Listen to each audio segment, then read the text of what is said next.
Je sais pas pour vous, mais chez moi, il fait excessivement chaud. Je suis obligé d'avoir la clim dans le bureau et même là, c'est quand même compliqué. Mais cependant, je reste là, bravant tous les dangers, toutes les intempéries, toutes les conditions les plus dégradées afin de vous apporter des petites vidéos sympathiques puisque l'été approche les amis. Et aujourd'hui, on va se faire un petit comparo entre deux sportives de petites cylindrées mais avec des grosses ambitions au niveau de la puissance. Ça va être ultra intéressant. Bonjour à toutes et à tous et bienvenue dans cette édition un peu comparo de Moto Bistro. Ça faisait un petit moment que je n'avais pas fait ces duels de machines. Donc aujourd'hui, ça va être le moment, l'occasion on va dire de parler d'une moto que je vous avais présentée il y a de cela quelques jours puisqu'elle a été officiellement lancée sur son territoire national, à savoir la toute nouvelle CF Moto 500 SR, une petite sportive qui revendique des chiffres de puissance assez impressionnants et qui ne ferait pas oublier une certaine Kawasaki ZX4R, mais aujourd'hui ce n'est pas à elle que nous allons la comparer, mais bien à une autre concurrente venue directement de la Chine. J'ai nommé la Kujimotor SRK 421RR, une moto aussi avec des arguments, ma foi, plutôt intéressants. Et du coup, juste avant cela, je voulais vous remercier énormément pour l'accueil que vous avez fait à la vidéo que j'ai publiée hier sur ma nouvelle moto, la BMW R1300R. Je vous avais teasé le truc pendant des semaines et des semaines, mais surtout parce que le process pour l'obtenir a été très très long. Et enfin, hier, je vous ai fait le reveal de mon nouveau monstre dont je suis si content d'avoir pu avoir cette machine et de ne pas m'être tourné vers une autre qui m'aurait beaucoup plu, mais c'était vraiment celle-là que je voulais. Et au bout de 2 mois et demi de bataille, on a réussi. Donc voilà, et un grand merci bien sûr pour, encore une fois, l'accueil que vous avez fait à cette vidéo, parce que vous avez été extrêmement nombreux à la regarder. C'est une vidéo qui est actuellement première sur les 10 dernières vidéos qui sont sorties sur la chaîne définitivement. Donc écoutez, merci beaucoup. Et puis bien sûr, cette R1300R, elle va être amenée à être de nouveau présente sur la chaîne très très vite. J'attends juste que les températures baissent un petit peu s'il vous plaît, parce que moi vraiment rouler par plus de 30 degrés, c'est quelque chose qui est particulièrement pénible pour moi. Donc dès qu'on a retrouvé un semblant de quelque chose d'agréable pour rouler, je la prends et je vais aller faire un petit tour avec, histoire de vous la représenter de façon un peu plus dynamique. Alors, comme je disais, nous allons parler aujourd'hui une machine qui a été un petit peu au cœur comme ça de l'actualité récemment. Il s'agit bien sûr de cette nouvelle CF Moto 500 SR, une moto qui avait d'ailleurs été présentée il y a un certain temps de cela quand CF avait annoncé son 3 cylindres maison qui accompagnait la 675 SRR. Et bien aujourd'hui, ça y est, la 500 SR arrive sur le territoire chinois et ça va être l'occasion pour nous de la comparer à la SRK 421RR de chez Kujimotor. Et donc, on va commencer bien évidemment par regarder un petit peu la fiche technique au niveau motorisation. Et pour ça, je vais reprendre l'article de Motostation qui avait très bien mise en forme les différentes caractéristiques. Donc, en ce qui concerne le moteur de cette 500 SR, on est bien sur un 4 cylindres en ligne de conception maison. Ça, c'est quelque chose d'extrêmement intéressant puisque vous le savez, CF Moto, au long de son développement et de son histoire, ont commencé par s'appuyer sur des moteurs de chez Kawasaki, au tout début, notamment sur leur machine 700cc. Puis après, ils ont développé un partenariat avec KTM et c'est à partir de là qu'on a vu arriver toutes les machines de type 800NK, 800MT qui se reposaient sur l'architecture de la 790 Duke, son bicylindre de LC8C qui développait 91 à 95 chevaux selon les modèles.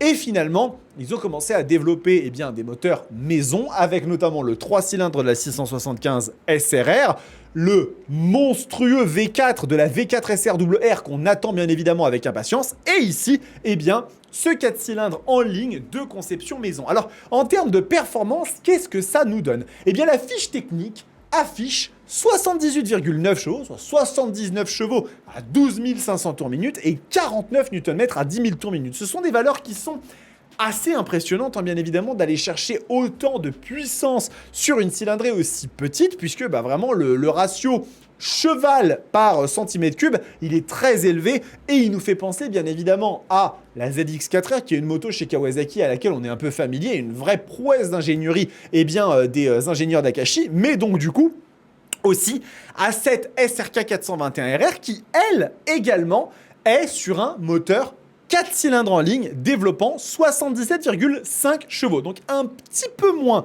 que la 500 SR. Si on va regarder un petit peu, on est à 39 Nm à 13 000 tours minute. Alors ça, par contre, c'est extrêmement intéressant parce que là, on est à 49 Nm à 10 000 tours minute. Donc vous voyez quand même qu'il y a une différence significative puisque vous avez 10 Nm de moins sur cette machine et ils vont chercher plus haut pour aller les récupérer. Donc c'est une moto qui risque d'avoir un profil potentiellement encore un poil plus sportif, encore un poil plus creux dans les bas régimes, hein, soyons honnêtes. Hein. Ce sont de toute façon des motos qu'il faut cravacher, hein, ces machines-là, qu'il s'agisse de ZX4R, de la 421RR et très probablement de la 500SR, mais je pense que la 500 bénéficiera sans doute d'une cylindrée un peu plus élevée. Son nom nous évoque ça immédiatement. Et donc du coup, ça c'est un aspect aussi qu'il faut un petit peu retenir parce que je pense que ça peut faire la différence au quotidien si on doit en choisir l'une ou l'autre. Après, il y a des personnes qui apprécient énormément le côté très pointu de ces machines et donc ça peut être aussi un avantage.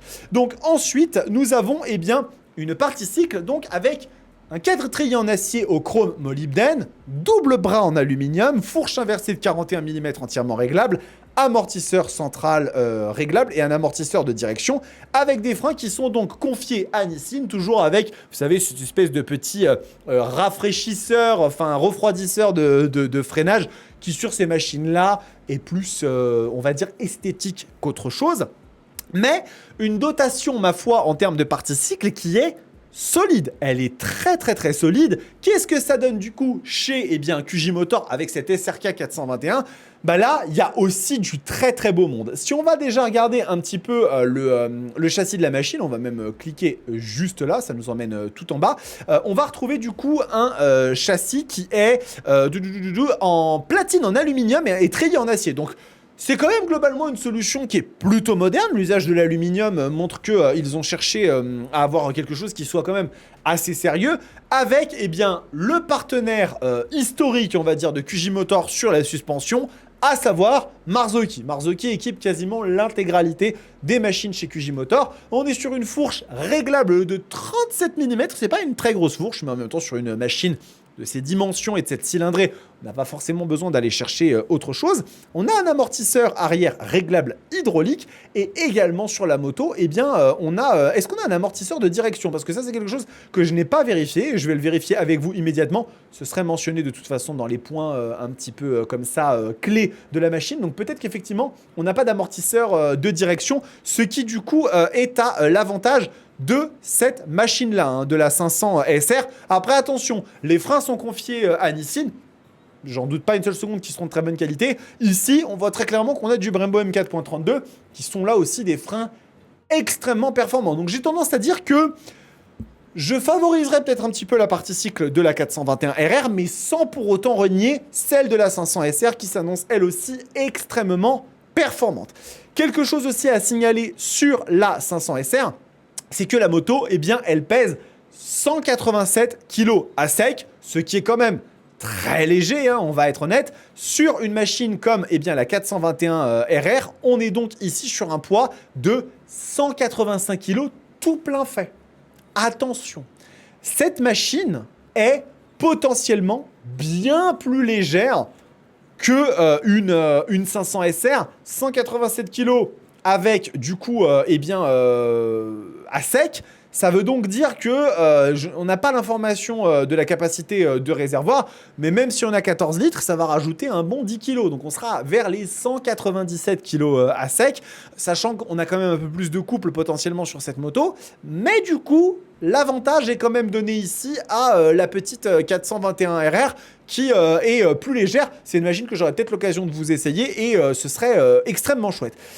On va s'intéresser maintenant à la technologie parce qu'il y a quelques trucs à en dire. Donc la 421 RR, vous avez pu le voir, hein, elle est dotée d'un beau tableau de bord TFT avec notamment des modes moteur, contrôle de traction, surveillance de la pression des pneus et prise USB-A et USB-C, donc ça c'est quelque chose qui est assez intéressant.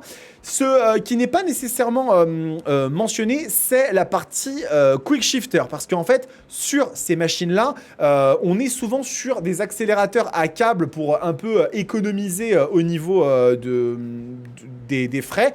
Et donc je ne sais pas si cette moto, elle est dotée d'un Quick Shifter up and down, si elle est en ride-by-wire ou pas. Ce qui est sûr et certain, c'est que sur la version 500 SR, on risque d'avoir un Quick Shifter qui soit up uniquement et pas down, parce que c'est confirmé que la machine a un accélérateur à câble, histoire, encore une fois, d'économiser un petit peu sur toute la partie prix de la machine. Et encore une fois, cette partie prix, c'est celle qui risque également d'être très déterminante en termes de choix, puisque en Chine, cette 500 SR, elle est commercialisée à l'équivalent d'environ 3600 €. Alors, oubliez instantanément ce prix en Europe, avec les taxes, avec le transport, etc.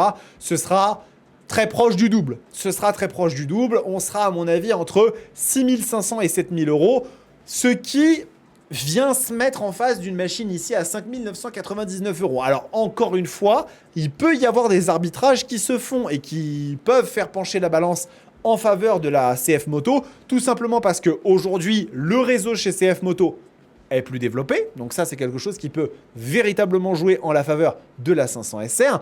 Et en plus de ça, on a sur la moto peut-être une dotation électronique encore un poil meilleure, avec notamment du quick shifter et on va dire l'image de la marque qui joue énormément. Il peut y avoir aussi beaucoup de motards, des motards qui se disent « Moi, QJ Motor, je connais pas trop, il n'y en a pas forcément des masses de concessions autour de moi, j'ai pas le retour de la marque de la même façon que CF, que CF Moto, tout à fait. » Donc effectivement, je me dis que c'est un match intéressant, c'est un match qui est intéressant et qui permet de voir un petit peu les forces en présence sur une catégorie qui ne cesse d'augmenter et qui est chahutée par rapport aux tenants de cette catégorie, puisque si vous regardez une ZX4R, on est quand même à 9000 €.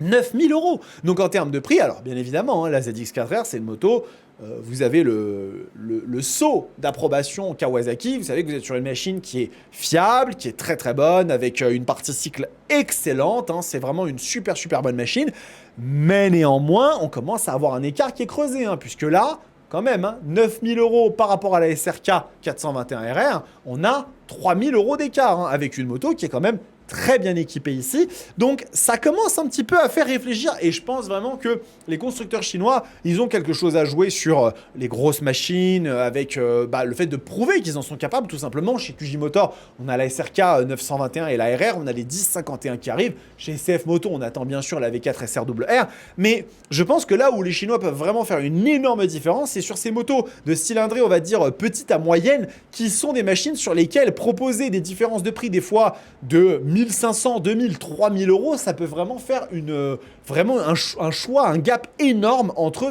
choisir l'une, choisir l'autre, parce que forcément, là, ça fait en pourcentage de prix une énorme différence. Donc, vous me direz dans les commentaires laquelle vous préférez. Est-ce que vous êtes plutôt team 500 SR, qui, il est vrai, est une machine hyper sympathique, qui reprend les codes esthétiques finalement de la 675, de la 450, on retrouve un petit peu cette identité-là, ou alors vous êtes plutôt 421.